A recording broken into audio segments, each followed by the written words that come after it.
महाड येथे राष्ट्रवादी शरद पवार गटाचे आमदार जितेंद्र आव्हाड यांनी मनुस्मृती दहन करून डॉक्टर बाबासाहेब आंबेडकर यांच्या प्रतिमेचा अवमान केला असा आरोप करत गोंदिया जिल्हा भाजपकडून आज जितेंद्र आव्हाड यांच्या विरोधात घोषणाबाजी करण्यात आली।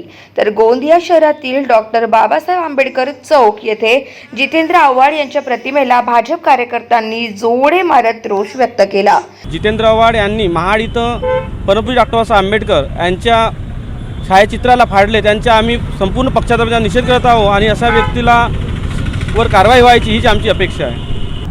हो, आम्ही लगेच आता उद्या परवा संपूर्ण गोंदिया जिल्ह्यामध्ये संपूर्ण तालुक्यामध्ये आम्ही भारतीय जनता पार्टीच्या वतीने तालुक्यामध्ये तहसीलदार यांना निवेदन देऊन कलेक्टर महोदयाकडे आम्ही त्यांचा निषेध करणार आहोत। संपूर्ण जिल्ह्यामध्ये भारतीय जनता पार्टी अनुसूचित जाती मोर्चा गोंदिया जिल्ह्याच्या वतीने संपूर्ण तालुक्यामध्ये सगळ्यांना निवेदन देणार आहोत। त्यानंतर कलेक्टर महोदय यांना पण आम्ही निवेदन देणार आहोत। हो, अटकाची मागणी आम्ही करूच नक्कीच, कारण की ज्या परमपूज्य डॉक्टर बाबासाहेब आंबेडकर यांच्यामुळे आम्ही इथं उभे आहोत आणि या संपूर्ण देश चालत आहे, त्यांच्या विरुद्ध असे कोणी करेल तर पुन्हा कुणाची हिंमत होऊ नये म्हणून आम्ही अटकेची मागणी करणार आहोत। गाव माझा न्यूज करिता राधाकिसन चुटे, गोंदिया।